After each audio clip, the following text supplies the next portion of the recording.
우리 추수감사주일입니다. 추수감사주일은 올 한 해 하나님께서 우리의 삶에 베풀어 주신 그 은혜를 기억하고 또 감사하며 그 주님께 찬양과 영광을 올려드리는 날이 바로 추수감사주일입니다. 우리 할렐루야 찬양대의 그 은혜의 고백처럼 우리 옆에 있는 분들 바라보시면서 이렇게 한번 인사했으면 좋겠습니다. 모든 것이 다 하나님의 은혜요 감사입니다. 자, 우리 1층 소예배실 한번 보여주시기 바랍니다. 자, 여러분 오늘도 복된 예배 자리 잘 오셨습니다. 주님의 은혜 평강이 여러분들에게 임하길 바랍니다. 자, 오늘은 평생 감사 시리즈 세 번째 시간 감사하는 삶의 비결이란 제목으로 말씀을 함께 나누도록 하겠습니다. 최근 몇 년 전까지 전 세계에 큰 영향력을 미쳤던 목회자이며 신학자요 또 기독교 작가요 변증가인 미국의 팀 켈러 목사님이라는 분이 계십니다. 이 팀 켈러 목사님은 가짜 기독교인은 대답할 수 없는 세 가지 중요한 질문이 있다라고 이야기를 합니다. 이 말을 바꿔 말하면 진짜 기독교인, 진짜 하나님이 기뻐하시는 성도는 이 세 가지 질문에 대해서 네, 그렇습니다 라고 대답할 수 있는 사람이라는 겁니다.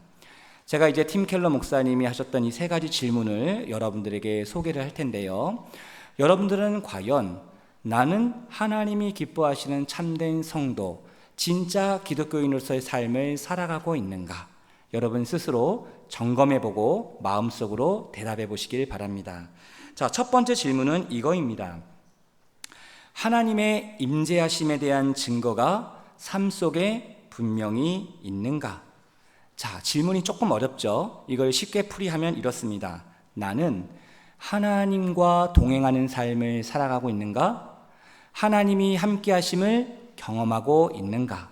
이 예배의 자리뿐만 아니라 일상의 삶의 자리에서, 가정에서, 일터에서, 저 세상에서 하나님이 함께 하심을 나는 경험하고 있는가? 이 첫 번째 질문입니다. 자, 두 번째 질문은 당신의 삶이 성경 말씀으로 변화되었다라는 증거가 있는가? 이것을 쉽게 풀이하면 하나님의 말씀에 나는 순종하고 있는가? 두 번째 질문입니다. 자, 세 번째 질문은 하나님의 자비하심에 대한 마음으로부터 감사의 증거가 있는가? 이것을 쉽게 풀이하면 하나님의 사랑과 은혜에 대한 감사가 있는가? 이것이 세 번째 질문입니다. 여러분 어떠십니까? 이 세 가지 질문에 대해서 여러분들은 어떻게 응답하고 계십니까? 진짜 하나님이 기뻐하시는 성도는 누구라는 겁니까? 언제나 모든 일에 하나님이 함께 하심을 경험하고 주의 말씀에 순종하며 감사하는 자가 진짜 기독교인, 진짜 하나님이 기뻐하시는 성도라는 겁니다. 자, 그런데 오늘 우리가 읽은 본문에 보면 그 사람이 등장을 합니다. 바로 사도 바울이지요. 여러분, 사도 바울은 어떤 사람이었습니까? 어디를 가든지 누구를 만나든지 늘 하나님과 함께 동행했던 자요, 주의 말씀에 순종했던 자요, 감사했던 자였다라는 것이죠. 그런 바울이 오늘 본문에 보면 감사할 수 없는 그런 상황 속에서도 골로새 교인들을 향하여 너희는 감사하는 자가 되라 라고 권면을 하고 있습니다. 그러면 어떻게 감사할 수 없는 그런 상황 속에서도 바울은 이런 감사의 권면을 할 수 있었는가? 오늘 말씀을 통하여 이 바울의 삶을 살펴보면서 세 가지 감사하는 삶의 비결이 무엇인지를 함께 나누며 그것을 우리의 삶에 적용해 볼 수 있게 되기를 간절히 소망합니다. 자, 그렇다면 첫 번째로 감사하는 삶의 비결은 무엇인가? 그리스도의 평강이 우리 마음을 주장해야 한다라는 것입니다. 자, 저를 한번 따라해 주시기 바랍니다. 그리스도의 평강이 우리 마음을 주장해야 합니다. 자, 오늘 본문 15절 말씀 같이 함께 읽어보도록 하겠습니다. 그리스도의 평강이 너희 마음을 주장하게 하라.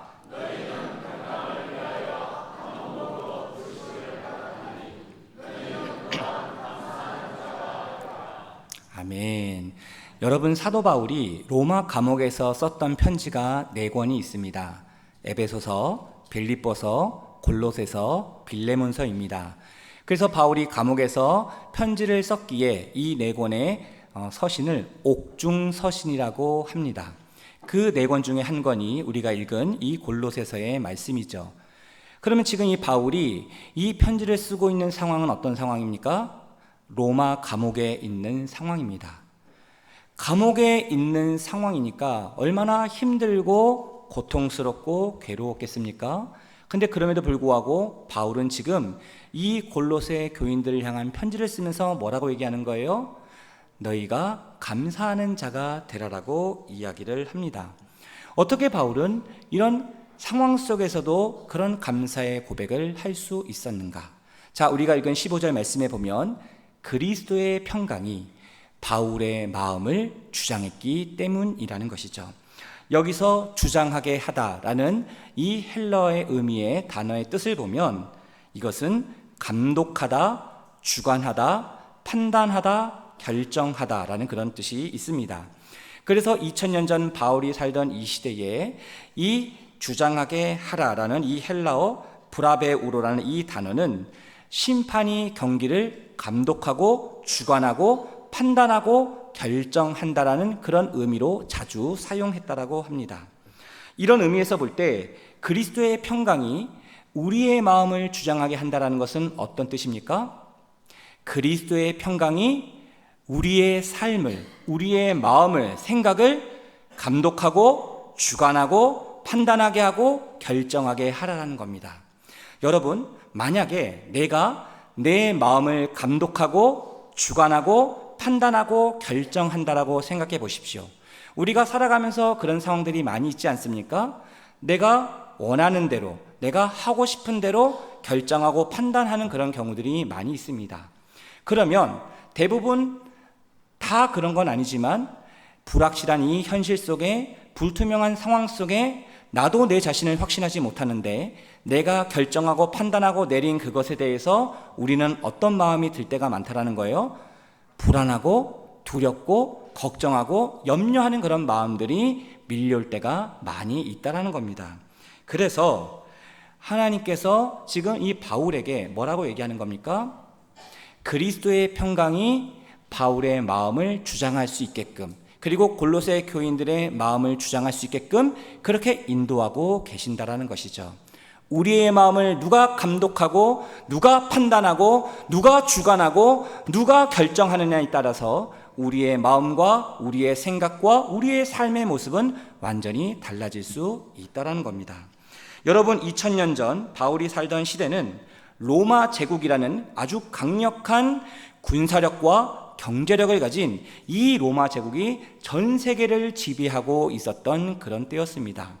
그런데 이 로마 제국이 통치하고 있었던 이 시대는 막강한 힘으로 상대를 찍어 누르는 겁니다. 상대를 제압하는 겁니다. 그래서 자기의 힘과 권세와 능력으로 이루었던 평화의 시대가 바로 이 로마 제국의 시대였습니다. 그래서 이것을 라틴어로 무엇이라고 하냐면 팍스 로마나라고 이야기를 합니다. 팍스 로마나. 자, 방송실 혹시 나오나요? 팍스 로마나입니다. 이것이 라틴어인데 이것은 로마의 평화라는 뜻입니다. 근데 이 로마의 평화는 어떻게 이루어진 거예요? 힘으로 상대를 제압하는 겁니다. 찍어 누르는 겁니다. 강압적으로 굴복시키는 겁니다. 그것을 통해서 누리는 평화, 이것을 팍스 로마나라고 불렀다라는 것이죠. 이 팍스 로마나의 이 로마 제국의 평화는 1세기, 2세기 동안 약 200년 동안 진행되었던 그 로마 제국의 평화 시대를 대표적으로 상징적으로 이야기하는 그런 말이었습니다. 근데 여러분 자세히 보십시오. 오늘날 우리가 살고 있는 이 시대도 별반 다르지 않다라는 거예요. 내가 가진 힘으로 상대를 찍어 누르는 겁니다. 제압을 하는 겁니다. 그래서 팍스 로마나의 평화를 이루며 살아가고 있는 이 시대가 바로 우리가 살아가고 있는 이 시대라는 겁니다. 여러분 곰곰이 생각해 보십시오. 저와 여러분들은 어린 시절부터 이 팍스 로마나의 이 평화를 경험해 왔습니다. 우리가 열심히 어릴 때부터 공부합니다. 요즘에는 어린이집, 유치원부터 열심히 공부를 시키죠. 열심히 공부해서 어떻게 합니까? 상대를 제압해야 됩니다. 그리고 우리가 열심히 일합니다. 열심히 일해서 치열한 이 경쟁 사회에서 상대방과 싸워서 어떻게 됩니까? 제압하고 이겨야 됩니다. 이 싸움에서 내가 승리해야 내가 원하는 것을 얻고 누릴 수 있는 이 시대. 이 시대가 우리가 살고 있는 자본주의 시대고 오늘날 우리가 살아가고 있는 이 사회의 한 단면입니다. 그러니까 이 치열한 경쟁에서 도태되면 어떻게 되는 거예요? 실패자로, 루저로 낙인 찍히고 너는 안 돼, 할 수 없어. 이렇게 세상은 우리를 이렇게 판단하고 이야기한다는 것이죠. 내가 가지고 있는 것으로, 내가 가지고 있는 소유로, 내 능력으로, 내 힘으로 내 자신이 누구인지를 증명하고 보여주는 이 시대, 바로 이 시대가 우리가 지금 살아가고 있는 현대의 시대라는 겁니다. 근데 여러분, 내 힘으로 상대를 누르고 제압하여 얻은 평화는 오래 갈까요? 오래 가지 못할까요? 내 힘으로 상대를 제압했어요. 그것을 통해서 누리는 이 평화는 오래 갈까요? 오래 가지 않을까요? 절대 오래 가지 않습니다. 자, 왜 그런가? 내 힘으로 상대를 제압하는 이 평화를 뭐라고 얘기하냐면 위장된 평화라고 이야기합니다. 위장된 평화. 이 위장된 평화는요, 특징이 있습니다. 겉으로 보기에는 되게 평화로워 보여요. 아무런 문제가 없어 보여요. 그런데 그 절대적인 힘과 권세를 가진 그 사람이, 그 존재가 사라지잖아요. 그러면 거기에 상대적으로 눌려 있었던 사람, 그리고 압박을 받았던 사람들, 위축되어 있었던 이 사람들이 갑자기 일어납니다. 그리고 원망과 불평을 쏟아내면서 그 속해 있는 공동체가 갈등이 생기고 분열이 생기고 아픔을 겪게 되는 그런 상황들이 생길 수 있다는 것이죠. 여러분, 우리 주변에 우리의 가정과 또 우리의 일터와 심지어 교회에도 이런 일들이 일어나는 것을 우리는 보게 됩니다. 여러분, 우리가 정신을 바짝 차리지 않으면 우리의 가정, 우리의 몸된 교회 공동체도 팍스 로마나의 상황으로 갈 수 있다는 겁니다.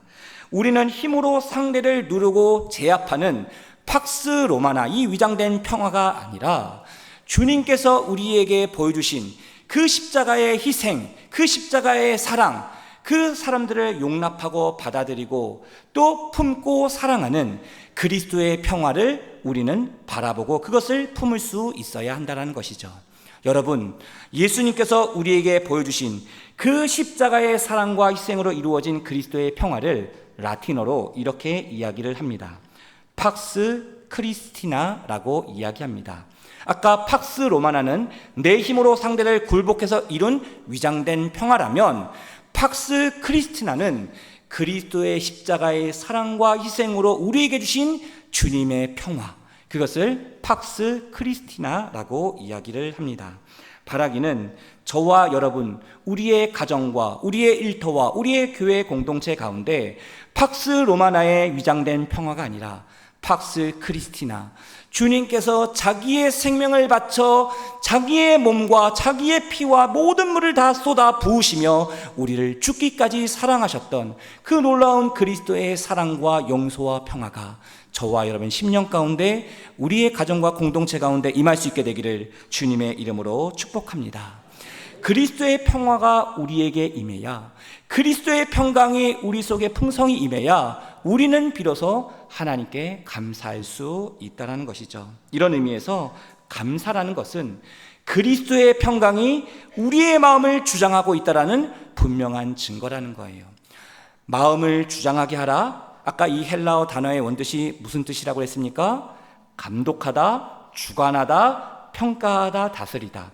그리스도의 평강, 다시 말하면 이 땅의 평강의 왕으로 오신 예수 그리스도께서 내 인생의 감독자가 되어주셔서 우리의 삶을 통치하시고 다스리시고 판단하시고 이끌어 주실 때에 진정한 그 주님의 평화가, 이 세상에서는 우리가 누릴 수 없는 그 놀라운 하나님의 평화가 우리의 심령 가운데 임하게 될 줄로 믿습니다. 주님의 평화가 임하면요, 여러분 놀랍게도 감옥에 있어도 감사할 수 있는 거예요. 내 인생에 내 힘으로 감당할 수 없는 문제가 있다 할지라도 하나님께 감사할 수 있는 겁니다. 이것이 그리스도의 평화, 즉 샬롬의 은혜라는 것이죠.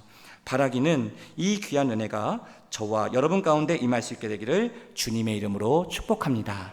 그런 의미에서 우리 옆에 있는 분들 바라보시면서 이렇게 평화의 인사를 나눴으면 좋겠습니다. 주님의 평화를 빕니다. 함께 인사하겠습니다. 우리의 사명은 무엇인가? 그리스도의 평강이 우리 가운데 임함으로 그 그리스도의 평강을, 그 주님의 평화를 우리의 가족들과 이웃들과 주변 사람들에게 전하는 겁니다. 그러니까 우리 자신이 평화의 사도가 되는 겁니다. 내가 가면 그곳이 평화가 이루어지는 거예요. 내가 그곳에 가면 그리스도의 평강이 임하는 거예요. 내가 가면 그 공동체가, 그곳에 있는 사람들이 그 놀라운 하나님의 평강을 맛보게 되는 겁니다. 여전히 우리의 삶에 문제가 있고 아픔이 있고 눈물이 있지만 내 인생의 깜깜한 감옥과 같은 그곳에서 우리가 억눌리고 그리고 우리가 힘든 삶 속에 있다 할지라도 그곳에 그리스도의 평강이 임하게 될 때에, 그 하나님의 평화가 임하게 될 때에 우리는 그 주님으로 인하여 감사하는 자가 될 줄로 믿습니다. 이 귀한 은혜가 우리 모두에게 임할 수 있게 되기를 주님의 이름으로 축복합니다. 자, 그렇다면 두 번째로 감사하는 삶의 비결은 무엇인가? 그리스도의 말씀이 우리 속에 풍성히 거해야 한다는 겁니다. 저를 한번 따라해 주시기 바랍니다. 그리스도의 말씀이 우리 속에 풍성히 거해야 합니다. 오늘 본문 16절 말씀 같이 함께 읽어보도록 하겠습니다. 그리스도의 말씀이 너희 속에 풍성히 거하여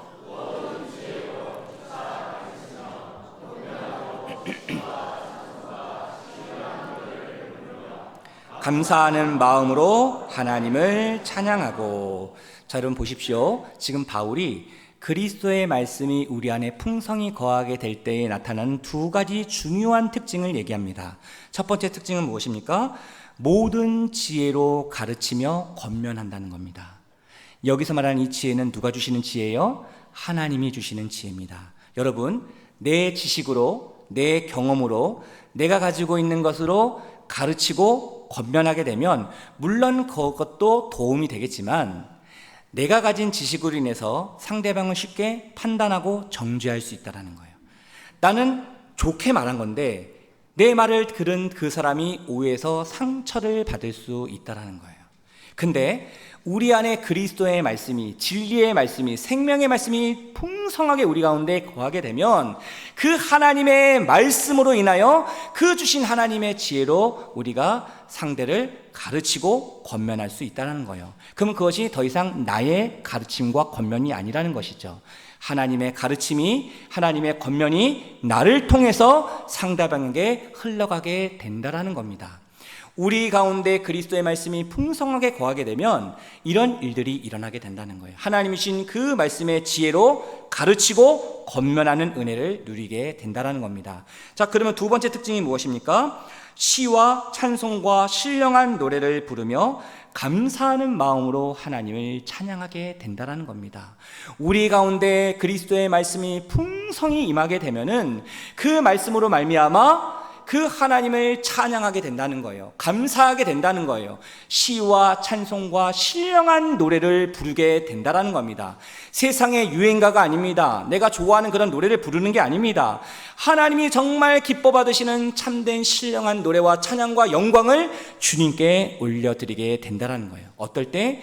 그리스도의 말씀이 우리 가운데 풍성히 임하게 될 때에 바라기는 하나님의 말씀인 성경을 읽고 듣고 묵상하면서 그 하나님의 말씀이 우리 가운데 풍성히 거하게 될 수 있게 되기를 간절히 소망합니다.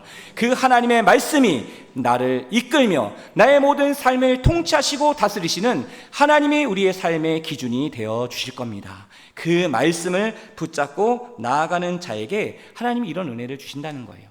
근데 여러분, 오늘 이 바울이 오늘 본문에 보면 15절, 16절, 17절에 공통적으로 등장하는 단어가 있는데 그것이 감사입니다. 근데 우리말 성경에는 모두 감사로 되어 있지만 15절과 17절은 그 감사라는 헬라어 단어가 감사하다라는 뜻이지만 우리가 지금 읽은 이 16절에 나오는 이 감사의 헬라어 단어가 다릅니다. 자, 이 헬라어는 카리스라는 그런 헬라어 단어인데, 이 카리스는 은혜라는 그런 뜻입니다. 그러니까 이것이 무슨 뜻입니까?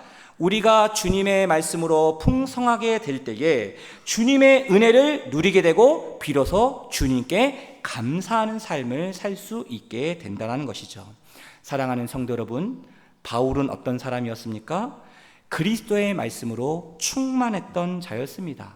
바울이 어디를 가든지 복음을 전할 때마다 그리스도의 말씀으로 충만했기에 그는 사람의 말이 아닌 그 하나님이 주신 지혜로 복음을 담대하게 선포하며 감사하는 마음으로 어떤 상황 속에서도 하나님께 찬양할 수 있었다는 겁니다.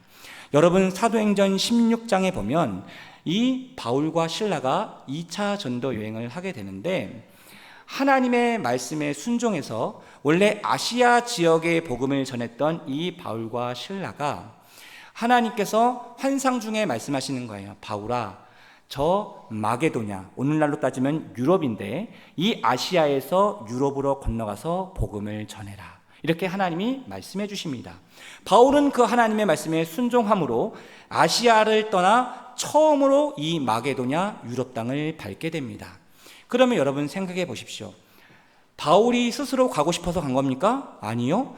하나님이 가라고 해서 간 곳입니다. 그러면 어떤 일이 있어야 되겠습니까? 하나님의 말씀에 순종해서 간 그 길이에 하나님의 은혜를 경험하고 또 축복을 경험하고 많은 복음의 열매들을 맺어야 되는 거 아닙니까? 근데 이 바울이 그 마게도냐 첫 번째 성인 빌립보에 가서 경험한 것이 무엇입니까? 그곳에 가서 복음을 전하니까 그 주변에 있는 사람들이 이 바울을 매질을 하는 겁니다. 핍박하는 겁니다. 힘들게 하는 겁니다. 그래서 결국 이 바울을 어떻게 하느냐? 깊은 감옥에 넣게 됩니다. 하나님의 말씀에 순종해서 왔는데 예상치 못했던 인생의 고난과 핍박을 경험하게 됩니다. 그러면 여러분들이 바울이라면 어떤 심정이겠습니까? 당연히 낙심이 되고 원망과 불평이 나오지 않겠습니까? 아니, 하나님, 내가 원해서 간 것도 아니고 하나님이 가라 해서 간 것인데 나에게 이런 어려움을 주시면 어떡합니까? 내가 이것을 어떻게 감당합니까? 이렇게 원망하게 되잖아요. 근데 여러분, 바울과 실라는 그런 인생의 절망적인 상황 속에서도 낙심하지 않고 절망하지 않았다라는 거예요. 원망하지 않았다라는 거예요. 그러면 그가 그 감옥에서 무엇을 했는가? 자, 사도행전 16장 25절과 26절 말씀을 우리 화면을 보시며 같이 함께 읽어보도록 하겠습니다. 한밤중에 바울과 실라가 기도하고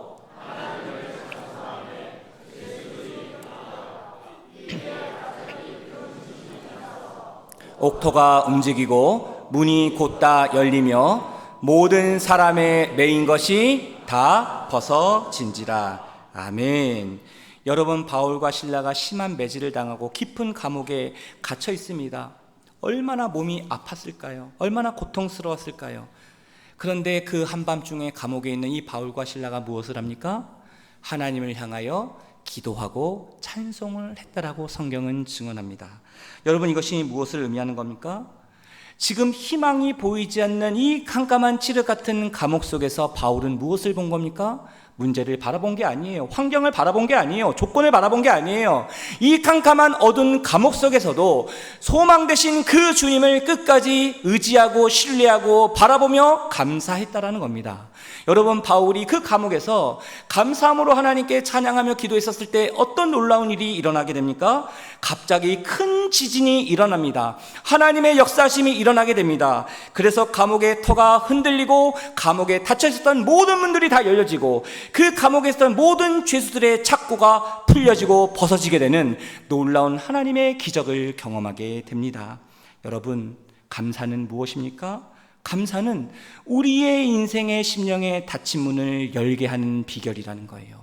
감사하면 우리의 매어져 있는 모든 죄악의 사슬들을 끊게 만드는 놀라운 하나님의 능력이 있다는 겁니다.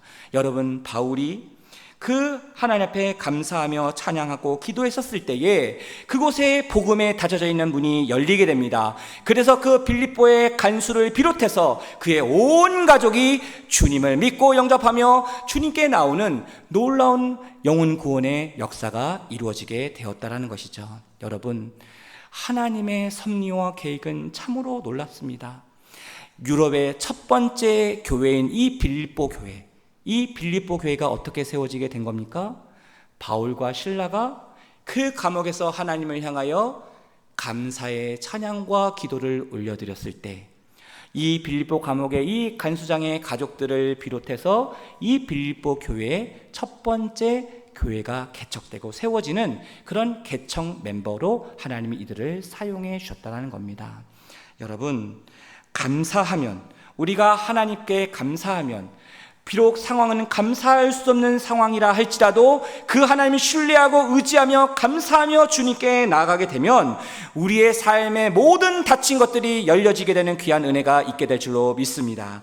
감사하면 우리의 굳게 닫힌 마음의 문이 열려지게 되고 깨어진 관계가 회복되어지고 매인 것들이 벗겨지게 되는 놀라운 은혜가 있게 될 줄로 믿습니다. 여러분, 바울처럼 주님이 주신 약속의 말씀을 붙잡고 감사하는 마음으로 주님께 나아가십시오. 우리가 주님의 말씀을 붙잡고 감사하며 나아갈 때 불가능을 가능케 하시고 모든 상황을 역전시키시는, 모든 것을 합력하여 선을 이루게 하시는 놀라운 하나님의 은혜를 경험하게 될 줄로 믿습니다. 여러분, 세계적인 핵의학 전문가이신 김의신 박사님이라는 분을 혹시 들어보셨습니까? 우리나라가 낳은 세계적인 그런 의사이며 그런 핵의학 분야의 전문가입니다. 자, 이 김의신 박사님이 이런 이야기를 하셨어요. 우리 몸에 암세포를 잡아먹는 면역세포가 있다라고 합니다. 그 면역세포의 이름을 자연살해세포, 일명 킬링세포라고 이야기를 합니다. 그래서 이 김의신 박사님이 여러 많은 다양한 사람들을 연구하고 조사해서 이 면역세포의 수치를 발표했는데 놀라운 결과를 얻게 되었다는 거예요. 항상 웃고 기뻐하며 감사하며 사는 사람들에게 이 킬링세포, 이 암세포를 잡아먹는 면역세포의 수치가 월등히 높게 나왔다라는 그런 연구 결과를 발표했습니다. 그런데 여기서 우리가 한 가지 주목할 것은, 저도 이 결과를 보고 좀 깜짝 놀랐는데요, 이 김희신 박사님이 이렇게 얘기합니다. 특별히 교회 찬양대원들, 자, 우리 이렇게 할렐루야 찬양대원들이 있죠. 찬양대원들이 일반인들보다 이 킬링세포, 이 면역세포의 수치가 무려 1000배나 높게 나왔다는 거예요. 별로 놀랍지도 않으시네요. 자, 우리 찬양대원들 보니까 갑자기 얼굴이 막 밝아지시는 것 같은데, 그래서 이 김희신 박사님이 그렇게 생각을 한 겁니다. 아마도 이 찬양대원들이 기뻐하고 감사하며 찬송함으로 그 하나님이 주신 은혜를 가지고 여전히 상황은 힘들고 어려울 수 있지만 긍정적으로 또 감사하며 인생을 밝게 살기 때문에 이런 결과들이 나오지 않았는가, 그렇게 이야기를 합니다. 그래서 미국 출신의 의사 존 헨리 박사는 이렇게 이야기를 합니다. 감사는 최고의 항암제이며 치료제라고 이야기를 합니다. 그의 연구에 의하면 우리가 이렇게 기뻐하고 즐거워하고 감사하면 우리 신체의 면역력이 강화된다라고 얘기합니다.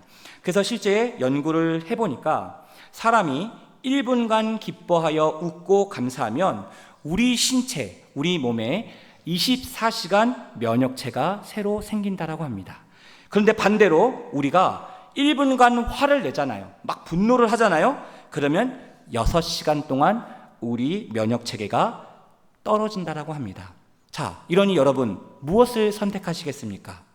우리가 아프면 감기약보다도 감사약을 먼저 먹을 수 있기를 바랍니다. 근데 여러분, 감사약 중에서도 최고의 감사약이 무엇인지 아십니까? 구약과 신약, 그리스도의 말씀입니다. 그리스도의 말씀이 우리 영혼의 양식이라고 얘기하잖아요. 하나님이 우리에게 주신 최고의 감사약을 이미 주셨어요. 구약과 신약, 이 하나님의 그리스도의 말씀이 우리 가운데 풍성히 임하게 될 때에 그 말씀으로 인하여 우리가 기뻐하고 감사함으로 주 안에서 강건한 삶을 살아갈 수 있도록 하나님께서 우리에게 은혜를 베풀어 주실 줄로 믿습니다. 이 귀한 은혜가 우리 모두에게 임할 수 있게 되기를 주님의 이름으로 축복합니다. 이제 마지막으로 세 번째, 감사하는 삶의 비결은 무엇인가? 그리스도 예수의 이름으로 모든 것을 해야 한다는 겁니다. 저를 따라해 주시기 바랍니다. 그리스도 예수의 이름으로 모든 것을 해야 합니다. 자, 오늘 본문 17절 말씀을 세번역 성경으로 화면을 보시며 같이 함께 읽어보겠습니다. 그리고 말이든 행동이든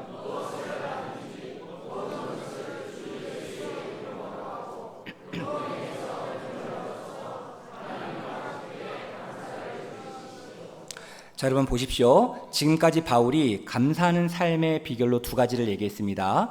그리스도의 평강, 그리스도의 말씀이 우리 가운데 풍성히 거하고 충만히 임하게 될 때에 우리는 상황에 상관없이, 조건과 환경에 상관없이 그 하나님을 바라보며 의지하며 신뢰하며 감사하는 삶을 살 수 있다라고 얘기했습니다. 그리고 여기서 마지막으로 바울은 이제 무엇이라고 얘기하냐면, 그리스도의 이름으로 말하고 행동하며 모든 것을 감당할 때 우리는 하나님께 감사하는 삶을 살 수 있다라고 이야기를 합니다.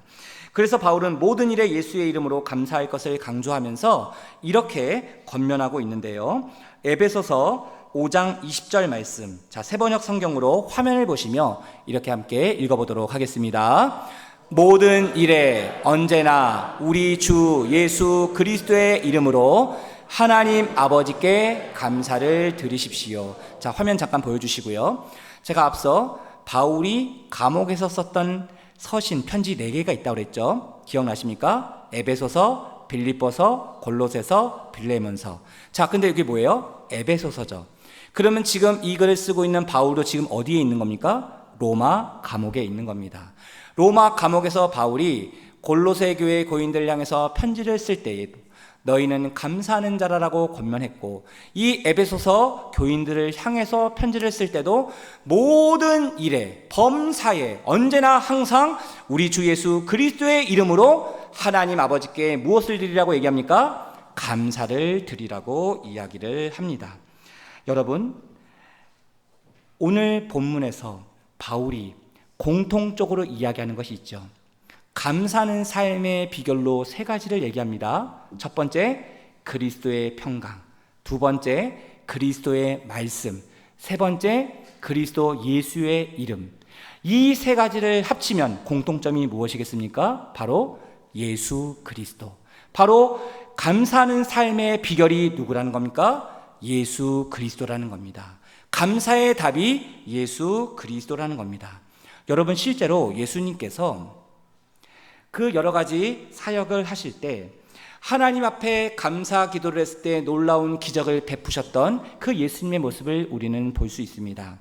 베스데 광야 들판에서 5,000명이 모여 있었습니다. 그곳에서 아침부터 저녁까지 예수님의 말씀을 듣기 위해서 수많은 사람들이 몰려들었어요. 오늘날로 말하면 일일 부흥회를 한 겁니다. 근데 이제 저녁이 됐는데 음식이 없는 겁니다. 먹을 것이 없는 겁니다. 그런데 이 예수님에게 손에 들려진 것이 무엇이었냐면 오병이어였습니다. 보리떡 5개와 물고기 2마리. 이걸 가지고 우리 예수님께서 무엇을 하세요? 하늘을 향하여 축사하셨다라고 얘기합니다. 이 축사가 감사 기도를 했다라는 겁니다.